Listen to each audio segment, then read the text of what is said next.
prosedurnya. Rekan kami Jessica Wulandari akan mengulasnya untuk Anda. Silakan Jessica.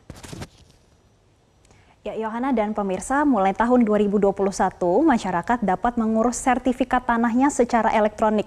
Bahkan nantinya dapat diakses kapanpun dan dimanapun.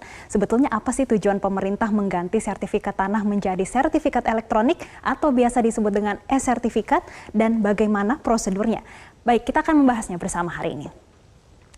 Slide pertama kita akan melihat bersama keterangan dari Menteri ATR BPN RI, ini Sofyan Djalil, pada Selasa 5 Januari 2021 menyampaikan ke Presiden Joko Widodo secara langsung. Kalau disampaikan dan dilaporkan kepada Bapak Presiden, tahun 2021 Kementerian ATR BPN akan meluncurkan e-sertifikat. Nah, dari e-sertifikat ini berarti pendaftaran dilakukan secara elektronik dan juga pemeliharaan data terkait tanah dilakukan secara elektronik. Namun sebetulnya apa alasan dari transformasi ini? Slide selanjutnya kita lihat. Setidaknya ada 5 alasan, namun kita akan lihat satu persatu. Yang pertama ada pembaruan data terkait tanah di wilayah RI. Ini terkait dengan bagaimana tanah hibah, wakaf, jual beli, dan juga tanah warisan. Kemudian yang kedua, ini ada data pemegang hak, data fisik, data yuridis bidang tanah yang lebih valid dan terjaga otentifikasinya. Karena ini menggunakan teknologi kriptografi oleh BSSN. Nah, yang ketiga, alasan lainnya adalah aman terdata dalam database yang dimiliki oleh Kementerian ATR dan juga BPN. Di slide selanjutnya kita akan melihat alasan transformasi lainnya. Yang keempat adalah aman dari mafia tanah. Selama ini kita masih menghadapi permasalahan sengketa tanah dan juga mafia tanah di wilayah daerah biasanya.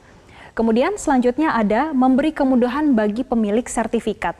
Jadi si pemilik sertifikat ini dapat mengakses kapanpun dan dimanapun, bahkan dengan ponsel pintar Anda. Kemudian bisa di-print kapanpun dan dimanapun sesuka Anda. Selanjutnya kita akan melihat selain alasan sebetulnya dasar hukumnya apa. Kabiro Humas Kementerian ATR BPN, Yulia Jaya, ini menyampaikan telah terbit Peraturan Menteri ATR Kepala BPN nomor 1 tahun 2021 ini tentang sertifikat elektronik sebagai dasar pemberlakuan sertifikat elektronik. Nah, kalau kita melihat sebetulnya Peraturan Menteri nomor 1 tahun 2021 ini bersandingan dengan PMNA nomor 3 tahun 1997. Dan ini juga sudah diberlakukan sejak 12 Januari 2021. Namun kita akan melihat sebetulnya bagaimana cara prosedur untuk mendaftarkan tanah pertama kalinya.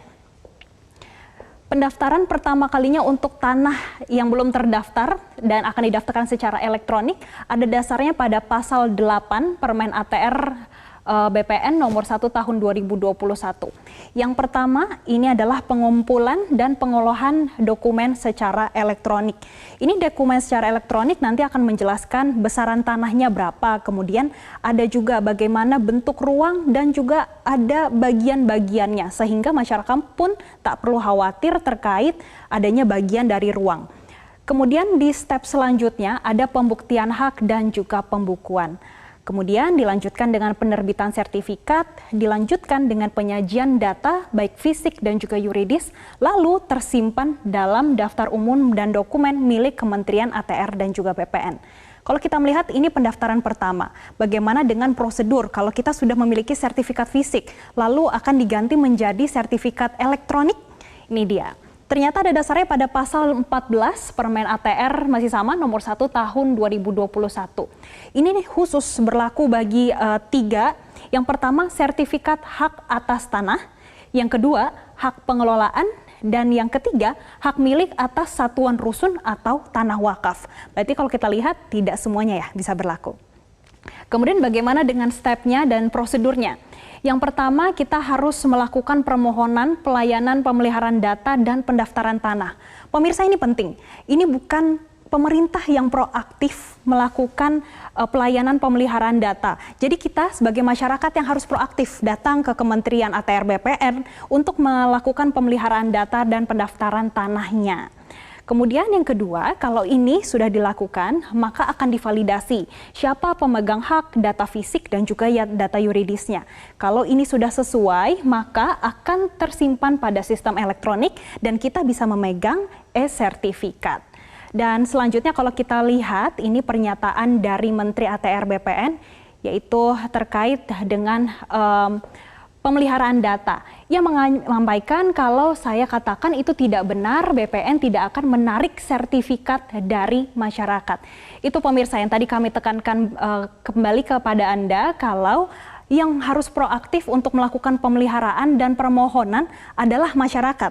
Untuk sementara bukan Kementerian ATR atau BPN yang melakukan penarikan sertifikat fisik Anda untuk dijadikan sertifikat elektronik. Karena ini menimbang kesiapan infrastruktur dari ATR BPN dari setiap daerahnya. Apabila nanti memang sudah siap, maka akan secara bertahap dilakukan semua sertifikat secara elektronik. Di slide selanjutnya kita akan melihat apa saja sebetulnya keunggulan sertifikat secara elektronik. Yang pertama, ini bisa diakses via ponsel pintar dan kapanpun dan dimanapun tentunya. Kita tidak perlu repot-repot membawa sertifikat fisik kita kemanapun. Kemudian yang kedua, ini ada nomor identifikasi bidang atau NIB. Atau ini biasa disebut dengan single ID dan ini menjadi referensi seluruh kegiatan pendaftaran tanah. Slide selanjutnya kita akan melihat bersama bagaimana keunggulan lainnya yang dimiliki. Yang pertama, kemudian ini ada efisien, pasti, dan juga menjadi perlindungan hukum bagi si pemegang e-sertifikatnya. Dan yang keempat, adanya kurangi sengketa tanah. Selama ini kita juga masih mengetahui banyak sekali sengketa tanah yang terjadi. Dan tadi kalau kita melihat sebetulnya di pasal 4 itu sengketa tanah yang masih disengketakan tidak bisa didaftarkan secara elektronik. Kemudian di slide selanjutnya kita akan melihat bersama. Keunggulan lainnya adalah meminimalkan biaya transaksi pertanahan yang kalau kita ketahui memang selama ini birokrasi cukup panjang dan memakan banyak waktu serta biaya. Dan yang terakhir ini juga menaikkan nilai registering property. Ini untuk tingkat ease of doing business kita yang selama ini di dunia sudah mulai membaik dan sudah mulai meningkat terkait untuk investasi, jual beli dan berbisnis di Indonesia.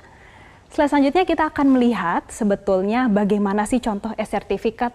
Kita akan membahasnya dari pojok kiri. Yang pertama nih, kita bisa melihat ada logo dari Kementerian ATR BPN. Kita lihat bersama itu paling kiri pojok, kemudian di tengah-tengah ini ada sertifikat hak atas tanah wakaf atau apapun yang nanti diurus ke depannya. Kemudian ada juga NIB-nya.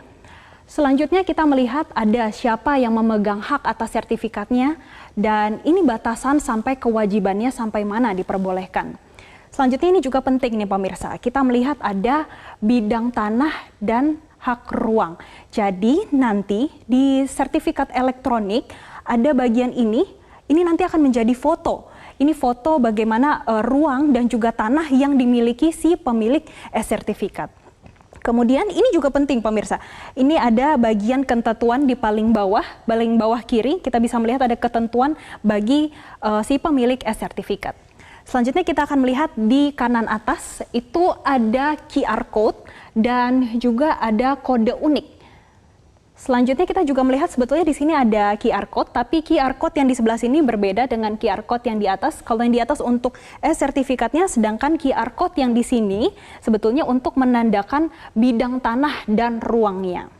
Ini penting pemirsa, harus ada tanda tangan dari si pemilik e-sertifikat ini sendiri. Dan yang terakhir ini ada logo untuk badan kementerian untuk melakukan e-sertifikat kasih itu sendiri. Nah, pemirsa kita sudah melihat bagaimana contoh dari sertifikat dan kita juga tadi sudah membahas sebetulnya bagaimana saja prosedur untuk mendaftarkan tanah dari awal yang belum terdaftar sama sekali dan juga bagaimana untuk melakukan pemeliharaan data bagi tanah yang sudah pernah didaftarkan. Nah, pemirsa sebetulnya satu yang paling kami tekankan, jangan sampai nanti ada oknum yang mendatangi Anda yang mengaku dari Kementerian ATR BPN dan mengambil sertifikat fisik Anda untuk diganti menjadi sertifikat elektronik.